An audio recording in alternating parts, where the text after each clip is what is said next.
אזרחי ישראל, אנחנו במלחמה. לא במבצע, לא בסבבים, במלחמה.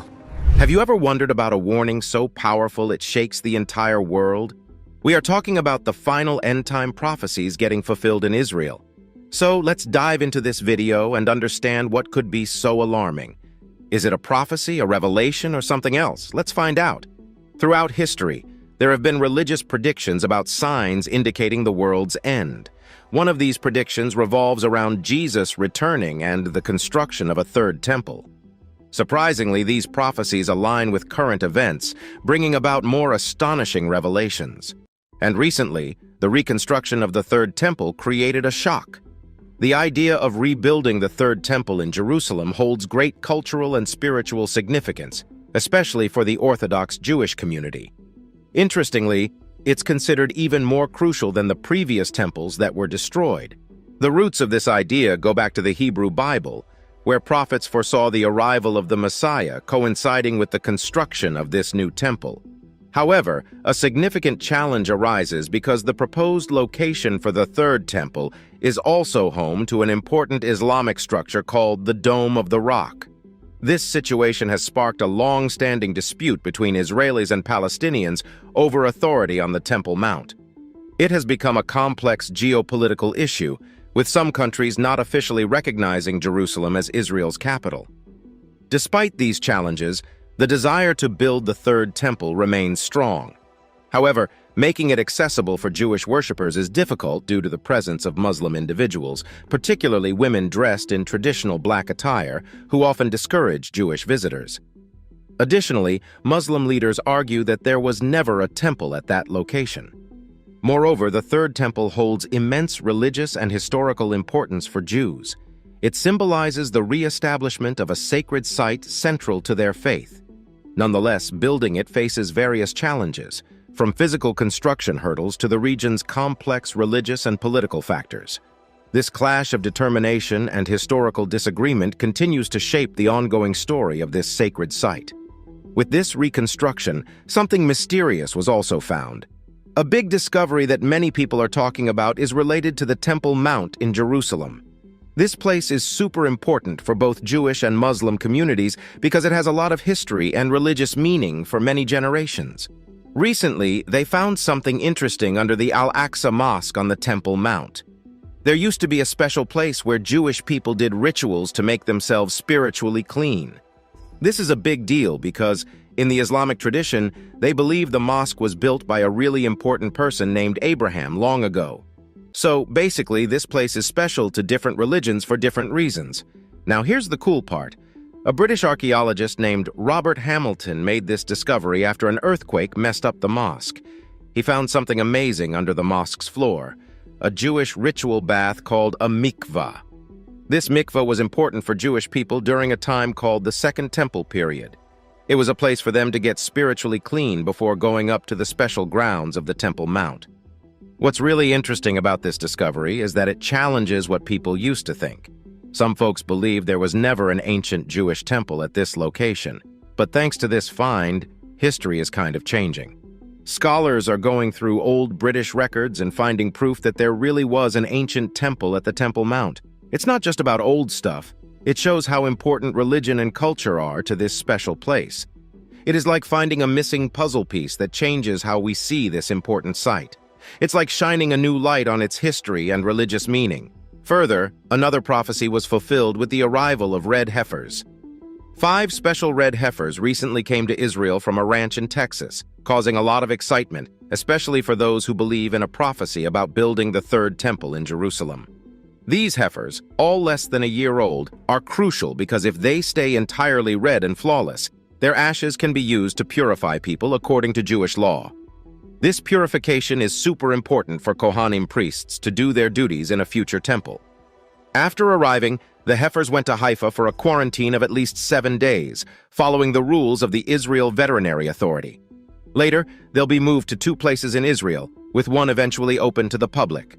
The heifers will be taken care of until they're 3 years old, and then, following Jewish law, they can be slaughtered for their ashes. A group called Boneh Israel, made up of Jews and Christians, played a big role in bringing these heifers to Israel.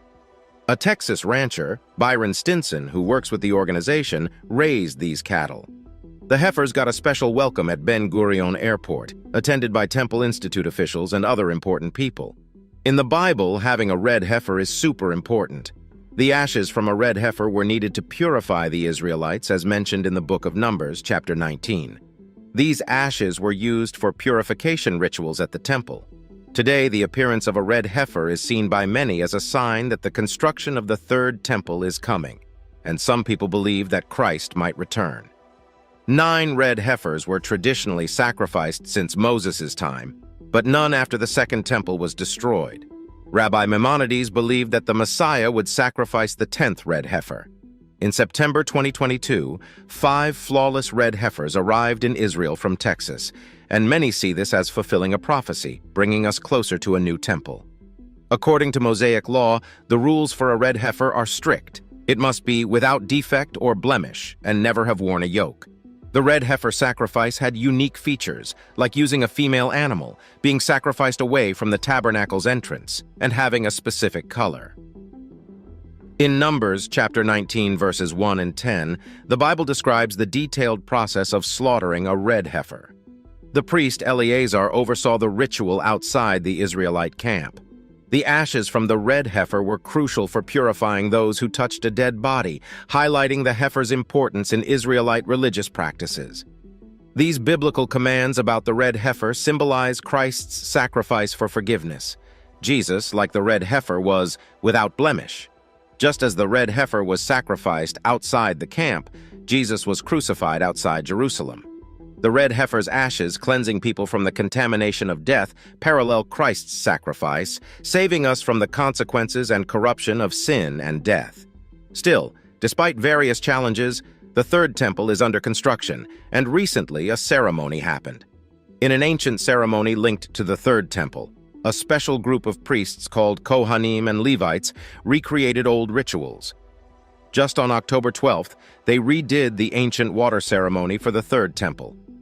Starting at Shahar Hashpot in Jerusalem's Old City, the Kohanim, dressed special, and the Levites with musical instruments led everyone to Shiloh, Siloam Springs, an old place. They used a golden jug to collect water there, ending with the priestly blessing and the Hakhel ceremony.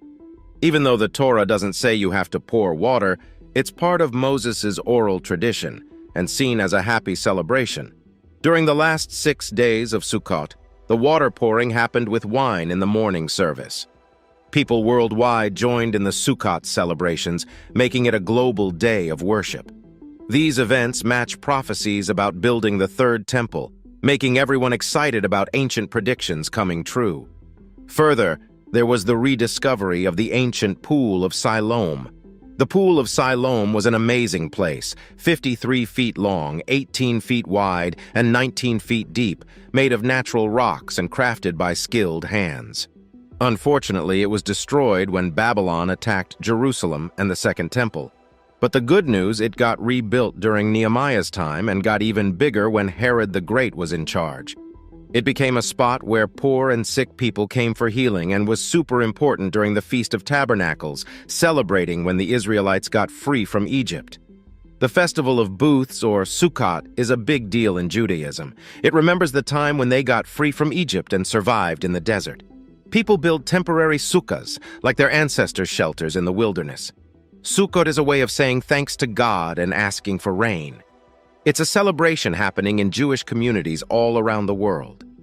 During Sukkot, a priest used to get water from the Pool of Siloam in a golden pitcher, singing psalms and being happy, and then poured the water on the altar's west side, showing something special from Isaiah chapter 12, verse 3. On May 14, 1948, David Ben-Gurion, the leader of the Jewish Agency, declared the State of Israel's establishment. In old books like Ezekiel, Jeremiah, and Isaiah, the Bible, the return of Israel was predicted. For example, Ezekiel chapter 36, verse 24 says, "I will bring you back to your land. You will be my people, and I will be your God." This was a promise that God made to gather the scattered Israelites and return them to their land. In Jeremiah 32, the Lord said, "I will bring them back from all the places I sent them. They will be my people, and I will be their God. I will plant them in this land with all my heart and soul. These prophecies talk about the Jewish people returning from exile to the land God promised them. This suggests the fulfillment of prophecy. Also, Israel has a dry and often barren climate, but the Israelites have made it flourish. They grow 10 times more trees than in Russia, showing their strength and determination in turning a desert into a place of abundance. In Zechariah chapter 8, verse 12, God promised, "The seed will grow well, the vine will yield its fruit, the ground will produce its crops, and the heavens will drop their dew. I will give all these things as an inheritance to the remnants of these people." It's amazing to see God's words coming true in our lifetime. The political trouble in the Middle East lines up with a prophecy from the prophet Zechariah.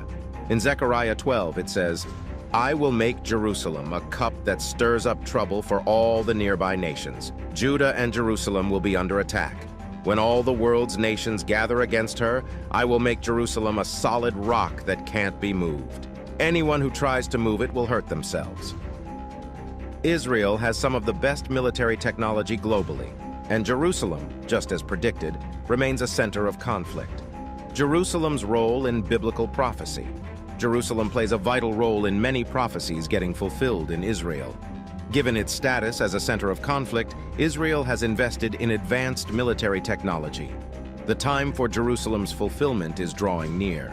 As foretold, Jerusalem remains untouched while the enemy overpowers the surrounding nations.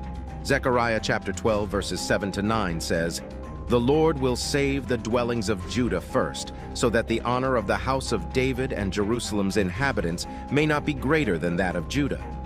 On that day, the Lord will shield those who live in Jerusalem, so that the feeblest among them will be like David, and the house of David will be like God, like the angel of the Lord going before them. On that day, I will set out to destroy all the nations that attack Jerusalem." The recognition of Jerusalem as Israel's capital aligns with prophecy and is still growing.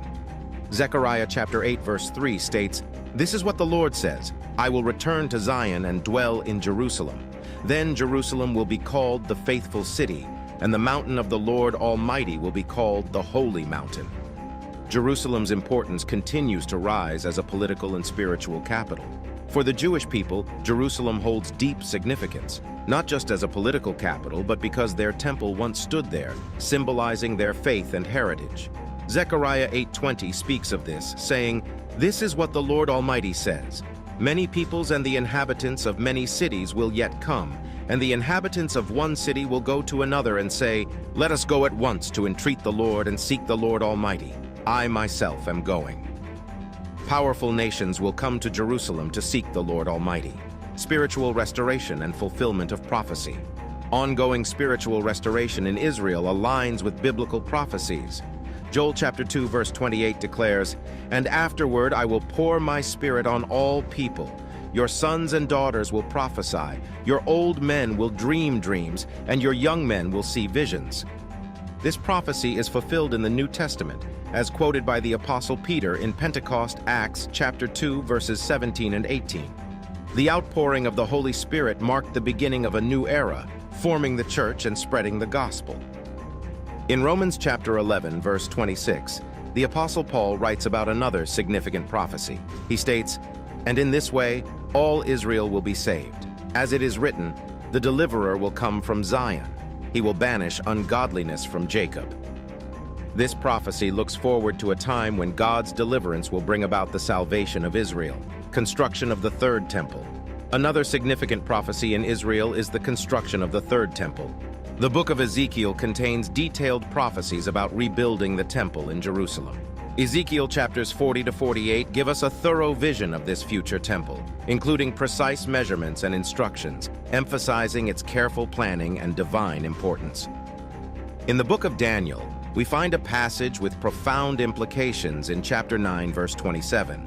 It says, "And he shall make a strong covenant with many for 1 week, and for half of the week he shall put an end to sacrifice and offering.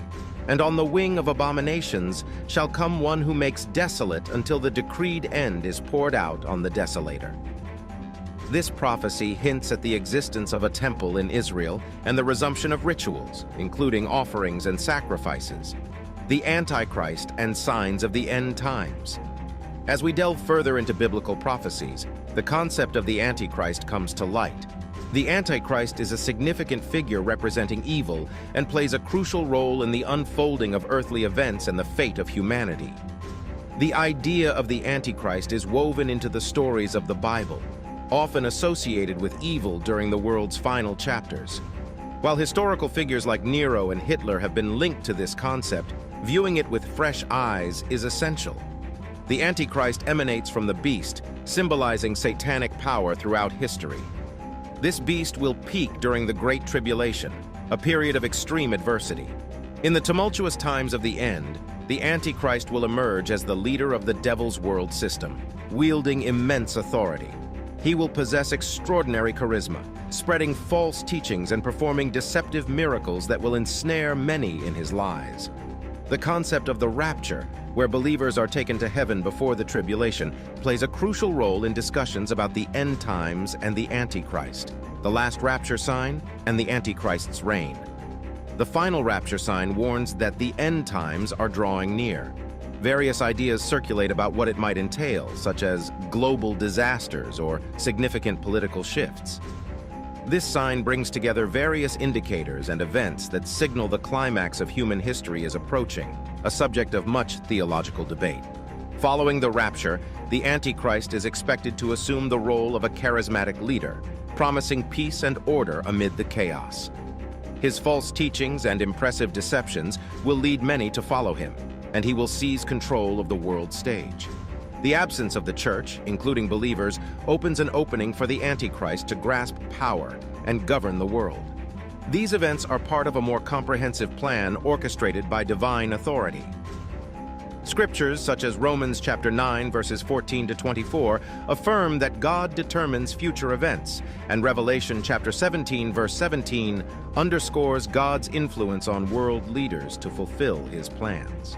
Luke chapter 4 verses 5 to 6 and 1 John chapter 5 verses 18 and 19 explain the devil's power over earth resulting from the rebellion in Eden. Understanding the distinction between the kingdom of heaven and the troubled earthly world is crucial to comprehending these events. While the devil exerts some influence, Christ remains the ultimate ruler over earthly affairs. The book of Revelation envisions a process of renewal as part of God's plan to cleanse and restore the world, the Antichrist's emergence and the Great Tribulation. The Antichrist is believed to have emerged during a chaotic crisis, as described in religious texts like Revelation and Daniel. This period, known as the Great Tribulation, signifies a time when established systems crumble. During this period, the Antichrist rose to power, temporarily overshadowing even the saints. As mentioned in various verses like Revelation chapter 12 verses 7 to 12, Daniel chapter 7 verse 25, Daniel chapter 12 verse 1, Revelation chapter 3 verse 10. The Antichrist's bold actions are significant, similar to the abomination of desolation mentioned in Matthew 24 and 2 Thessalonians 2. This leads to a global shift, with the church, Israel, and nations turning away from God, resulting in far-reaching consequences. According to the Bible, the Antichrist will exercise control over the entire world and even engage in warfare against the saints during the tribulation. Some speculate that the Antichrist's rise may involve advanced technologies such as AI and robotics. Connections between historical events and biblical prophecies, such as the division of Alexander the Great's kingdom and the split between the Greek Orthodox and Roman Catholic churches, foreshadow future events. Some even suggest that organizations like the United Nations could play a role in the end times, with the potential for the Antichrist to influence them. What do you think of Israel's final warning shocking the world? Comment below and subscribe for more.